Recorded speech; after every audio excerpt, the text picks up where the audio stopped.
MPC memacu produktiviti negara. Tahukah anda, kemajuan ekonomi sesebuah negara penting untuk kesejahteraan rakyat? Adakah anda tahu bahawa pertumbuhan produktiviti boleh merancakkan pengembangan ekonomi tersebut? Perbadanan Produktiviti Malaysia, MPC, sebuah badan berkanun di bawah Kementerian Perdagangan Antarabangsa dan Industri, MITI, telah diberi mandat untuk memastikan peningkatan produktiviti serta daya saing negara. Pelan Tindakan Produktiviti Malaysia merupakan panduan utama usaha tersebut. MPC aktif bekerjasama dengan pengawal selia serta pemain industri dalam membantu penggubalan polisi awam yang berkualiti. Dasar Negara Amalan Baik Peraturan telah dilancar untuk menghasilkan polisi dan peraturan yang baik dan efektif. Persekitaran perniagaan yang mesra peniaga bakal melancarkan ekonomi. MPC menerusi program My Mudah mengukuhkan ekosistem perniagaan dan mengurangkan bebanan peraturan yang tidak wajar. Ketelusan maklumat pematuhan peraturan turut diterjemah dengan portal My Garis Panduan. Platform seranta awam Unified Public Consultation memastikan semua pemegang taruh berpeluang memberi input terhadap peraturan. MPC menerajui pelaksanaan peraturan tangkas. Program E10 di Kulim telah berjaya mempercepatkan proses urusan pembinaan bangunan industri, komersial dan perumahan. Program IUJKT telah mempercepatkan urusan tanah menerusi pendigitalan proses ubah jenis kegunaan tanah di Kedah. Kejayaan E10 dan IUJKT mendorong pelabur asing dan domestik untuk memulakan perniagaan dan telah mewujudkan ribuan pekerjaan untuk rakyat. 11 Nexus produktiviti subsektor ekonomi utama negara berperanan meningkatkan produktiviti menerusi penyelesaian industri. Pelbagai cabaran industri telah berjaya ditangani secara kerjasama sektor awam dan swasta. Penekanan ke atas penerima gunaan teknologi, penyelidikan dan pembangunan serta insentif yang efektif turut diberi penumpuan. Bakat merupakan faktor penting dalam pertumbuhan ekonomi. Menerusi program Academy in Factory, tenaga kerja disalurkan ke sektor yang lebih produktif dan meningkatkan produktiviti pekerja. Inovasi program ini membolehkan pekerja belajar dan menambah kemahiran sewaktu bertugas. MPC turut mengiktiraf pekerja yang menyumbang kepada peningkatan produktiviti sebagai Productivity Champion. MPC telah membangunkan program Behavioral Insights Negara. MPC turut membangunkan kompetensi penjawat awam dalam mengaplikasikan Behavioral Insights dalam menghasilkan polisi. Sebuah rangka kerja pelaksanaan inisiatif Behavioral Insights berjaya dihasilkan. Peningkatan produktiviti di peringkat firma sentiasa menjadi agenda utama MPC sejak penubuhannya. Banyak kejayaan mentransformasi firma ke tahap yang lebih kompetitif telah dicapai. Usaha berskala lebih besar, enterprise produktif dan produktiviti untuk semua sedang dilaksana untuk manfaat seluruh firma di Malaysia.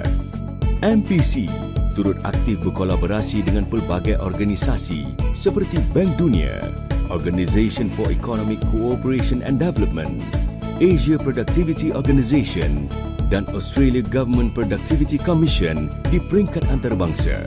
Amalan baik negara maju dilaksana di Malaysia.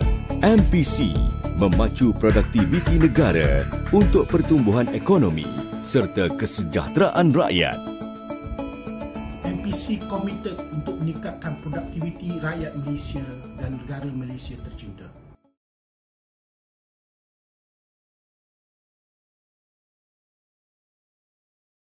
Assalamualaikum warahmatullahi wabarakatuh. Salam sejahtera dan salam produktif. A very good afternoon to all of you. I'm Dayana, Afiqah dan Arif from Malaysia Productivity Corporation, MPC. Together with me, Miss Wan Wei, our moderator in this 39th MPC Productivity Talk. Stay tuned.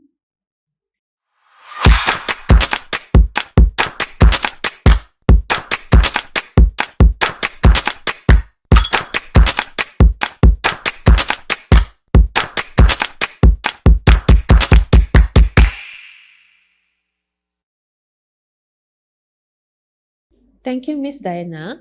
Today we will be discussing on the topic of powering technology and productivity growth. Be a leading E&E industry engine of the world. We are very fortunate to have two distinguished industry professionals from diverse backgrounds to join us today as panelists. Please welcome YBhg Dato Seri Wong President of MSIA and Champion of EEPN, and Yang Berusaha Dr. Hari Narayanan, Chairman, President of APU and Chair of EEPN Strategic Initiative Number 1, Unlocking MNC's Contributions. Now let me provide a little bit of context for the topic today, powering technology and productivity growth. Be a leading E&E industry engine of the world. Malaysia has a deep history in semiconductor manufacturing, and it is specifically strong in back-end manufacturing, packaging, assembly and test, electronics manufacturing services, and etc. The country has long aspired to move up the value chain into design and development. Successes have so far been limited to MNCs extending their design and development function to Malaysia. Now, before we begin, I would like to outline the agenda flow. We will invite the panelists to give their opening remarks of 5 minutes each to share their thoughts related to this topic from their respective points. So with that, let me introduce two panelists of the day. The first panelist is YBhg Dato Seri Wong Siew. Dato Seri is the champion of the E&E Productivity Nexus, EEPN, President of Malaysia Semiconductor Industry Association, MSIA, and member of Pemuda, a special task force comprising of public and private sector to address public delivery and effectiveness and to improve Malaysia's competitiveness. Dato Seri, the floor is yours. First, let me introduce the E&E industry in Malaysia. First of all, it is a very important industry. As in RNK 12, they have highlighted it to be the high value and high strategic industry of the country. So last year, in 2021, the total export of E&E is 456 billion, which is 37% of total export. And it increased 18% over 2020. The productivity of E&E industry also improved by 12%, the highest among all industry sectors. In terms of creating jobs, it has 590,000 jobs in this industry. And the contribution to the GDP is 6.85%. Thus, it is a significant industry, and I call it the golden goose of Malaysia. It should be nurtured and help to thrive, and it will help Malaysia's economy to prosper and grow. Thank you for sharing your insight on the contributions of E&E industry to Malaysia. The second panelist, Yang Berusaha Dr. Hari Narayanan, is currently the president of Asia Pacific University of Technology and Innovation, APU. He was formerly the chairman of the Board of Governors of University Science Malaysia. He has a unique blend of experience gained over the last 35 years working in industry as well as in academia. Since 2018, he has been involved in the E&E Productivity Nexus as chair of one of the strategic initiatives. Dr. Hari, the floor is yours. Thank you, Wan Wei. Thank you for giving me the opportunity to share my thoughts on the E&E. Like what Dato Seri Wong said, the E&E sector is a golden goose in Malaysia. And I've been with the E&E Productivity Nexus for the past 4 years, I think 4 years. Time has passed pretty quick. And as Dato Seri mentioned, the E&E sector has contributed and is contributing significantly to this country. Our challenge or our opportunity is how do we further strengthen the E&E sector in this country? And my focus has been in terms of how do we drive industries up the value chain or in terms of providing more value-added activities. And there are two areas that I've been very focused on. One is in terms of how do we unlock the capabilities of the well-established MNCs in this country.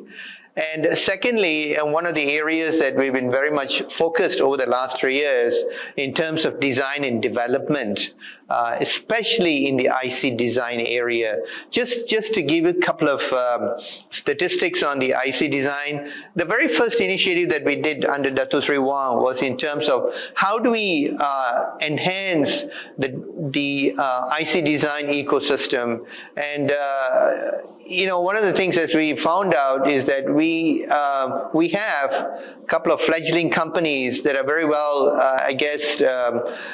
talented companies in this country that are focused on IC design.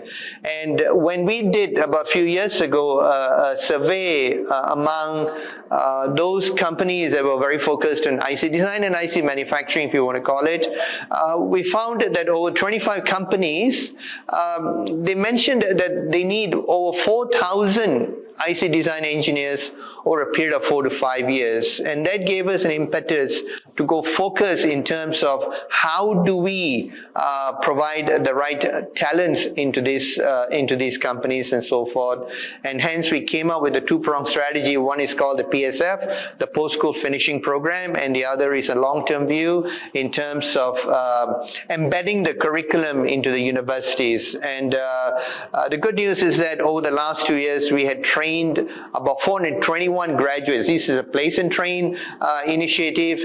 And along the way, we also, from a long-term view, trained about 157 lecturers from over 33 universities, including public and private universities. So that's some of the quick statistics that I have. And we can also talk about in terms of unlocking the capabilities of the MNCs in this country, Wan Wei. Thank you for your insights into what EEPN is doing in areas growing up the value chain in the E&E sector. It is clear from both Dato Sri Wong and Dr. Hari in their opening remarks that Malaysia is progressing well in the E&E sector, and companies are encouraged to going up the value chain, especially in design and development. So let me ask Dato Sri Wong on the first question. How to further strengthen the E&E industry in Malaysia? Thank you, Wan Wei. As you know, the E&E industry is very strong in assembly and test. We have been doing it for 50 years. This year is our 50th anniversary. We have gone from assembly test and semiconductor, expanded into EMS, medical device, we use a lot of electronics, LED, solar, and many industrial electronics, automotive, I just named quite a few. That we have expanded our scope in that way. So our ecosystem is already quite diversified. We have also developed many Malaysian companies in automation. Last time they started with tooling, doing jigs and fixtures and precision machining. Today they are really into automation, high-end automation of equipment as well as automation of processes. So we are very strong in these areas as well. So what we need now is to strengthen further the ecosystem. Where are the gaps that we have, and we need to close that gaps. So as such, recently, I think Maida did a fantastic job by attracting further companies, new FDIs to fill in that gap, such as ATS and Simtech, where we don't have substrate manufacturing. We also attracted Ferrotech because we don't have the materials, and then also attracted Lam Research, where they started doing fab manufacturing. But there are still many more like this. So we are going to fill up that gap. And one of the opportunity, especially during the next 10 years, where so many companies have announced, Samsung, Intel, TSMC, and the like, that they're going to build something like 90 fabs over the next 10 years. Even that, if only 50% is true, only 45 fabs will be built over the next 10 years. And if Malaysia can bring in 4 to 5 fabs, 10% of that fabs into the country, that will really strengthen our ecosystem. That will have a fab, assembly, test, and automation. Thank you. Thank you, Dato Sri Wong. Now, Dr. Hari, how do we leverage the presence of well-established MNCs to grow their Malaysia ecosystem? Thank you, Wan Wei. One of the areas, like what I mentioned earlier on, is in terms of unlocking the capabilities of these MNCs that are well established in this country over 50 years. I think this year is the 50th year celebration of several companies in this country. And one of the initiatives we started this year is in doing a kind of a study. We identified 8 companies.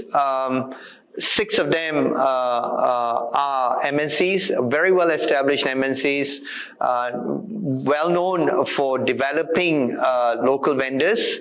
And we also included 2 local companies, again, very well-established, and the leadership are very passionate about growing the local ecosystem. Anyway, we looked into, it is in the final stages, this particular study, the final stages of coming up with the conclusions. Our focus was to identify the best practices these companies have in terms of growing the local suppliers, the local ecosystem. They had specifically looked at in terms of technology transfers, knowledge transfers, the entire quality system, if you want to call it, and also how are they evolving the local development and so forth. A couple of kind of highlights among when we surveyed all these 8 companies. What we found out is that from a local ecosystem perspective, local companies, they are very strong in terms of providing flexibility, showing high responsiveness, and showing significant commitment, if you want to call it, to supplying the services and perhaps the components, delivering on time and so forth. The area that we found that lacks or requires improvement is in the area of technology. That's among the local vendors. That's the first thing that we found out. By the way, we also determine what are the motivations for these MNCs to develop the local companies and so forth. Of course, they have corporate policies. They have also government incentives that are kind of positively encouraging them to develop the local ecosystems and so forth. But their real focus is in terms of making sure that these local vendors are able to provide components or delivery services in quality, cycle time, and of course cost. So our next step is to look at what are the specific technology areas that we need to look into in terms of developing the local vendors and so forth. The other question also, a couple of questions that we asked is in terms of the industry forward or I 4.0, and definitely several companies identified that there requires more digitalization among local vendors in order to make sure that they become more responsive and more agile and more productive in the way they provide the services and so forth. So this particular study is in the final stages. We do hope to learn a few things from this, and this could be, I would use the word, the best practices that we could share with more companies so that we can use some of these things to grow the local ecosystem. After all that is said, what is your advice to our Malaysian companies or SMEs to be globally competitive? To be globally competitive, Wan Wei, like what Dato Sri mentioned, significant opportunities that are even within this country. Of course, global competitive, you leverage the local presence of these MNCs, well-established employees, and of course you can use that as a springboard to become global champions and so forth. Two things. One is that overall, I strongly believe that our local suppliers, our local vendors have to have a long-term strategy in terms of what they want to be. Yeah, as Dato had mentioned, significant opportunities. A lot of them have been very, very focused in the manufacturing sector in terms of providing the services to the well-established companies that are in Malaysia. So have a long-term strategy of what they want to be. And of course, when we did the survey a couple of years ago in the IC design area, and the systemic aspects of what their problems were in terms of talent, yeah, in terms of resources, it could be technology, it could be capabilities and so forth. And of course, they always looked at in terms of financial terms and so forth. But if you look at the government initiative, there are a significant number of channels that the government has provided in terms of providing incentives and so forth. So maybe I don't want to talk too much in that area. But in terms of resources, one of the things that we are also doing is just particularly in the M&E area, one of the other initiatives within the Productivity Nexus in terms of providing free state-of-the-art design tools to these local vendors and so forth. So there are a number of opportunities out there. The most important one is that they should have a long-term view in terms of what they want to be, and also make sure that from perhaps if they are very focused in the manufacturing area, maybe diversify into going onto the front-end design and development activities, so much so that they could be a kind of a one-stop for these well-established companies that are present in Malaysia. For me, I would like to advise our Malaysian companies, number one, they need to recognize that the opportunities are there in the next 5 to 10 years. The forecast for the E&E industry by global standards is that the CAGR is somewhere around 7% over the next 5 years. And then you hear the announcement by all the big companies that is announcing over the last 18 months, saying that they're going to invest more and more in fabs. I captured the number, it's something like 550 billion US investment.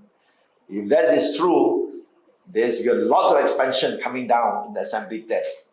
Our companies need to capture the opportunity, both in the business as well as going up the value chain and strengthening our ecosystem. So recognizing that these changes are coming, technology are coming, we need to seize the opportunity. Number two is that we need to continue to upskill and reskill our people so that they can catch up with this technology. And thirdly, we need to be globally competitive. The business will come if you are globally competitive. And therefore, working on productivity, Industry 4.0, automation, and getting to know the new technology is going to be extremely important. As such, I would like to take this opportunity to thank MPC for working closely with the industry, especially all the Productivity Nexus and E&E Productivity Nexus, to encourage the companies to improve their productivity, go up the value chain, as well as helping the whole Malaysia to be globally competitive. Thank you very much. Dr. Hari, that is Wong. Thank you for taking time to participate in this 39 MPC Productivity Talk. Now let us watch this video on celebrating Malaysia's E&E 50th anniversary.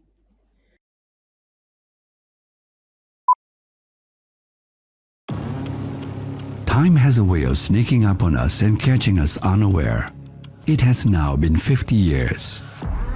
In 1972, the first series of relatively unknown multinational companies took the leap of faith and invested in Malaysia.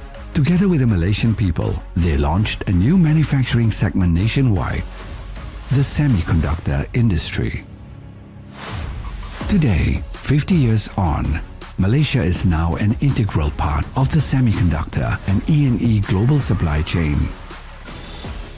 The act of pioneering is never easy. The semiconductor business was cyclical and volatile. People had concerns that these companies were fly-by-night companies. Come today, gone tomorrow. There were plenty of challenges in the early days, yet perseverance prevailed. Minds were changed and convinced, a testament to the unwavering tenacity of the pioneers. The world of E&E industry opened up new horizons and endless possibilities. Once agricultural fields, now high-tech industry zones and home to a cluster of multinational corporations and homegrown Malaysian companies.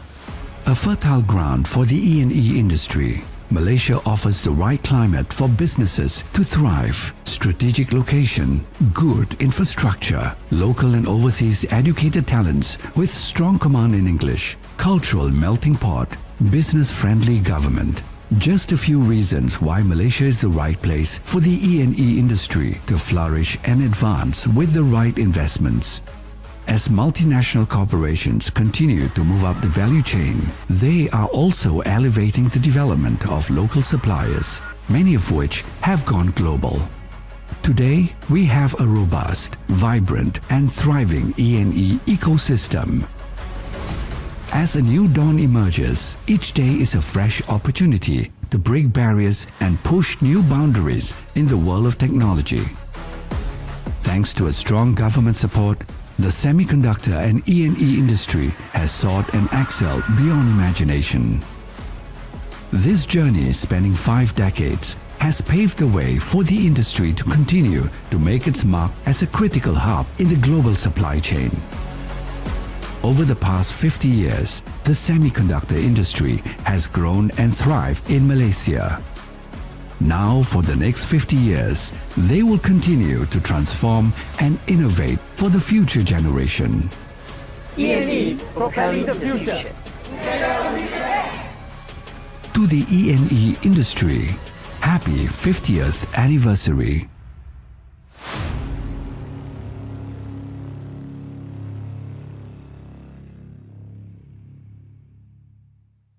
We have come to the end of today's Productivity Talk session. See you on next Friday at 3 p.m. Stay positive and stay productive.